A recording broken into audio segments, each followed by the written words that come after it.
Thank you for watching Weekend Prime and welcome back. Now, the Ol Kalou by-election has reignited fundamental questions about the integrity of Kenya's security apparatus and the state's commitment to protecting democratic processes.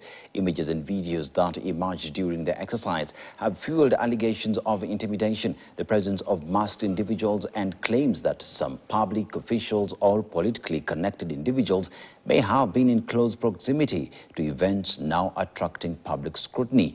Those developments have once again placed the conduct of security agencies under the spotlight and raised difficult questions about accountability, impartiality, and the rule of law. Tonight on Face the Facts, Herman Kamariki follows the evidence, examines the unanswered questions, and asks whether Kenya's institutions are living up to the constitutional promise that no one is above the law.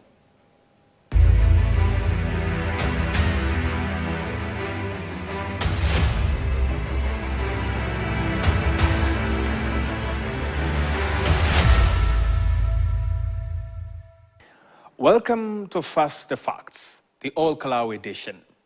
More than 2,000 years ago, the Roman poet Juvenal asked a question that still echoes through every democracy on earth. Who watches the watchmen?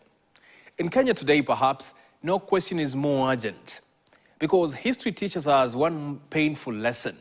Nations rarely collapse because they lack laws. They begin to weaken when those entrusted to enforce the law appear unwilling or unable to apply it equally. This week, President William Samoei Ruto once again directed security agencies to deal decisively with criminal gangs disrupting public order in the country. This is not the first time the president has given such an order. Let's listen to him. It cannot be the case. There cannot be any defense for criminality. There cannot be any defense for breaking the law. Nishamweleza Inspector General wetu wa polisi kwamba watu hawa wote lazima wachukuliwe hatua kali za kisheria ndio tukomeshe uhuni. Now, Mr. President, strong words, yes. Necessary words, yes. But speeches do not arrest criminals. Media conferences do not secure elections. And promises alone cannot restore public confidence. Permit me tonight, President, to present Exhibit A to help and ease the work. Let's look at these images. These images were captured by journalists covering the Ol Kalou by-election. Among those seen is Charles Kamau Karondo, chairperson of the Communications Authority of Kenya, whom you appointed last year in August. The footage has generated public debate because it appears to place him in locations that have become part of a broader question surrounding alleged voter intimidation and the activities of masked individuals during the election. Some refer to them as goons. Now later, Charles Karondo, he is seen entering a vehicle carrying masked men. So the investigation should begin by him explaining what he was doing at the scene and who the hooded men were in the vehicle he was seen in. Mr. President, a communications authority boss is seen at events where journalists are attacked and their instruments taken. It explains why the authority has issued no statement over the attack on journalists and why they frustrate media stations that criticize the government. Mr. President, if your government is serious about confronting criminal gangs, then investigations must begin where credible questions arise, regardless of the rank, office, or political affiliation. Because justice loses credibility the moment it begins selecting its suspects.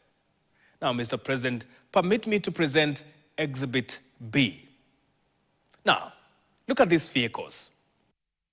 Investigations by KTN and the media organizations in this country have raised questions about vehicles allegedly operating with irregular registration plates during the by-election. They were interchanged, yes? Some were seen carrying masked individuals equipped with what appear to be firearms and crowd control equipment. Of course, these only belong to police officers, unless otherwise. Perhaps the most troubling question is not what those men were carrying. It is where they were carrying it, in broad daylight within the sight of law enforcement. The police you are asking to deal with the criminals were there doing nothing. So if they did nothing during that event, what do you want them to investigate? That's a funny one. We might conclude the hooded men received protection from your people, those you are asking to deal with the goons. Mr. President and the Interior Cabinet Secretary Kipchumba Murkomen, we need to have an honest conversation. There have also been allegations that some of the vehicles were later seen at the Nyandarua County Commissioner's office. Abdirisak Jaldesa. Look at these pictures. They show some of the vehicle number plates altered within the compound. When one resident, Councillor Njuguna Njohi, sought an answer, this is what County Commissioner Abdirisak Jaldesa replied. Listen to their conversation.